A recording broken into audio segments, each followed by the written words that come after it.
Hello students, my name is Jasmeet Kaur from Sahaj Coaching Center and this video is a part of the 26 essay titles जो मैंने एक playlist बनाई है। उस playlist में मैं ऐसे जो IELTS में आते हैं whether it be GT IELTS or it be academic, so उसमें ये 6 ऐसे titles होते हैं एंड अगर आपको इन टाइटल्स की कोई कंफ्यूजन, आप मेरी सबसे पहला पार्ट देख सकते हो इस प्लेलिस्ट का जिसमें मैंने वो सारे 26 टाइटल्स एक्सप्लेन किए हैं and this is the another video after the last part. So इस वीडियो में मैं जो टाइटल एक्सप्लेन करने वाली हूँ दैट इज फैमिली और चिल्ड्रन। अब देखिए, topic we all get a topic in aisles. Why is it important to understand the title is कि हमारी जो इंट्रोडक्शन की बैकग्राउंड स्टेटमेंट है प्लस जो हमारे पॉइंट्स है वो टू द पॉइंट हो, ऑफ टॉपिक ना लिखे हम कुछ भी। तो ऐसे लिखने के टाइम पे no doubt it's important to follow all the 4 criterions, लेकिन इट इज ऑल्सो इंपॉर्टेंट कि we are not writing the essay off the topic and we are talking and sticking to the point whichever the examiner is asking us. So before starting with the explanation, we are going to understand the essay topic which is written on the board. So the topic is, a report indicated that many children between 7 and 11 spend too much time watching television and or playing video games. How does the problem affect the children, their families and society, and what measures can be taken to control it? अब जैसे हमने ये topic read किया, so we came to know that हमारे पास जो ये first statement है एक रिपोर्ट की इंडिकेशन है जिसमें कह रहे हैं कि ज्यादातर बच्चे जो 7 से 11 साल की उम्र की हैं वो बहुत सारा टाइम टेलीविजन देखने में या फिर वीडियो गेम्स खेलने में स्पेंड कर रहे हैं। अब ये जो हमारी पहली स्टेटमेंट है, जैसे कि यू ऑल नो, जो हमारा ऐसे टॉपिक है it is divided into 3 parts. The first part is the background statement, second is the view point and the third is the thesis. अब ये दोनों का ऐसे टॉपिक में होना is not compulsory. Sometimes you'll get a background statement and thesis, sometimes you get a viewpoint and a thesis, not the thesis, sorry, the question. तो question will always be there, but इन दोनों का होना जो है it's not compulsory कि दोनों ही ऐसे टॉपिक में हो। कभी हो सकता है बैकग्राउंड और क्वेश्चन है, कभी व्यू पॉइंट और क्वेश्चन है, कभी ये तीनों ही एक साथ क्वेश्चन में है। तो इस केस में अगर देखा जाए तो हमें उन्होंने एक जनरल एक इंडिकेशन दी है एक रिपोर्ट की।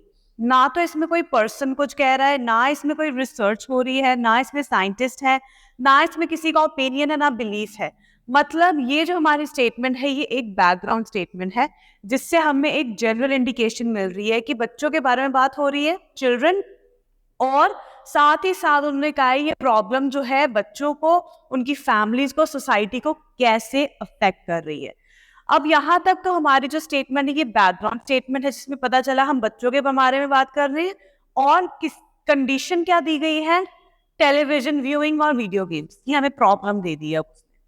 उसके बाद जो हमारा पहला क्वेश्चन स्टार्ट हो रहा है वो हो रहा है यहाँ से, how does this problem affect. मतलब उन्होंने यहाँ पे हमें पूछे है इसका कॉजेस क्या आ रहे हैं और इनसे प्रॉब्लम्स क्या आ रही हैं, ये हमें उन्होंने क्वेश्चन पूछ लिया, पहला क्वेश्चन। दूसरा क्वेश्चन है what measures can be taken to control this problem.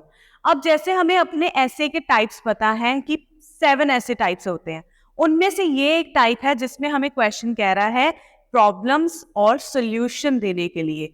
अब हमारे जो ऐसे हैं उनको हमने 3 में डिवाइड कर लिया, 3 पार्ट्स में बांट लिया है। हमारा जो क्वेश्चन है बैकग्राउंड वो कह रहा है, बात कर रहा है बच्चों के बारे में, और उसके साथ ही साथ क्वेश्चन कह रहा है कि ये जो प्रॉब्लम है टेलीविजन और वीडियो गेम्स की, ये उन बच्चों को, उनकी फैमिली को और साथ ही साथ सोसाइटी को कैसे हार्म कर रहा है। तो ये हमने उनके रीजंस या फिर इफेक्ट्स दे रहे हैं इस टेलीविजन व्यूइंग को लेके, और साथ में उन्होंने कहा है इसका प्रॉब्लम और सोल्यूशन भी दीजिए, तो हमें मेजर्स भी देना है। तो इससे हमें पता चला कि हमारा जो ऐसे का टाइटल है वो आ गया हमारा प्रॉब्लम प्लस सोल्यूशन। और इसका फॉर्मेट इज वेरी सिंपल।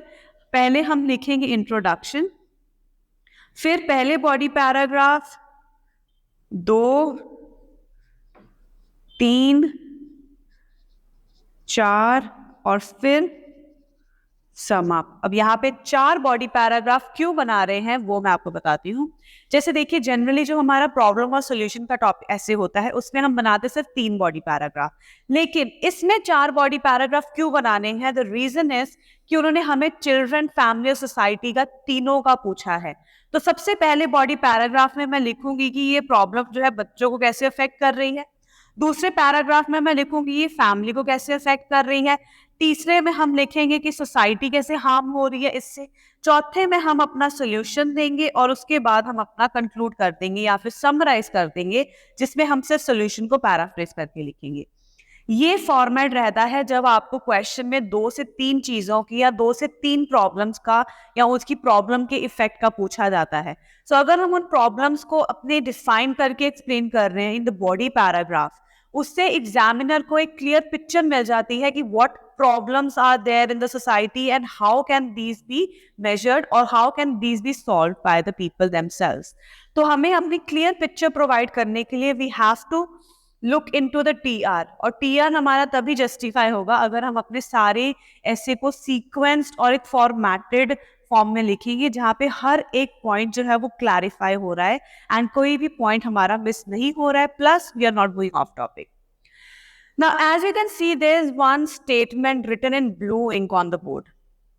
ये मैंने एक एग्जाम्पल यहाँ पे पोस्ट किया हुआ है इंट्रोडक्शन को स्टार्ट करने के लिए। जब हम इंट्रोडक्शन लिखते हैं, इंट्रो लिखने के लिए इंट्रो लिखने के लिए there are 3 things that we need to do. There is an outline statement or a hook line as we say. Then we need to paraphrase the viewpoint. And at the end, we just need to provide a thesis statement. Now, about the viewpoint and the thesis statement, I have already explained in all my videos related to essay that how to frame it, and also in other videos also that you can check that how these two are paraphrased and how thesis is written in the introduction towards the end of it or towards the closer of it. Talking about the hook line, there are many such statements that you can use, like you can use undeniably, irrefutably, irresistibly. There's a hot debate on it, or it's a hot burning topic in the present era. With the advancement of technology, there are many words that you can start with your introduction with. But if you want to write your essay which is completely separate or completely differentiated what others are writing, तो उसको लिखने के लिए क्या करना है? हमने कोई भी एक सेइंग आप देख लीजिए। अब ये जो सेइंग है, it was said bye Lawrence J Peter, जिन्होंने कहा है कि टेलीविजन ने बच्चों को एक इररेजिस्टिबल फोर्स से इमूवेबल ऑब्जेक्ट में चेंज कर दिया है। ये एक रिसर्चर थे जिन्होंने रिसर्च की थी बच्चों और टेलीविजन के ऊपर, और उन्होंने ये सेइंग दी थी। अब ये सेइंग्स या थॉट्स को हम फाइंड कहाँ से करें या फिर इनके बारे में हम इंफॉर्मेशन कहाँ से लें? यूजुअली जब आप कोई आर्टिकल रीड करते हो न्यूज़पेपर में, because that is a free source जहाँ से आप इंफॉर्मेशन गैदर कर सकते हो, तो यूज दोस न्यूज़पेपर्स वाइसली। और न्यूज़पेपर इंग्लिश न्यूज़पेपर रीड करना है, सो दैट आपको उसमें से आर्टिकल जो रीड करोगे you will get a lot of information, a lot of sayings, a lot of vocabulary words. उनमें से आप ये वाले हुक लाइंस रीड कर सकते हो और याद कर सकते हो, सो दैट जब भी आपको किसी टाइप का ऐसे टॉपिक आ रहा है, कोई भी टाइटल है, आप उसको यूज करके अपना जो ऐसे है उसको डिफिनेटिव वे में एक्सप्लेन कर सकते हो। तो ऐसे ही और वीडियोस को देखने के लिए इस चैनल को सब्सक्राइब करना मत भूलिएगा। इसके आने वाले पार्ट्स को जानने के लिए और इनको कब मैं पोस्ट कर रही हूँ उसके लिए बेल आइकन जरूर प्रेस कीजिए। You really enjoyed watching it, don't forget to like it and share it with your fellow friends. Thank you so much for watching.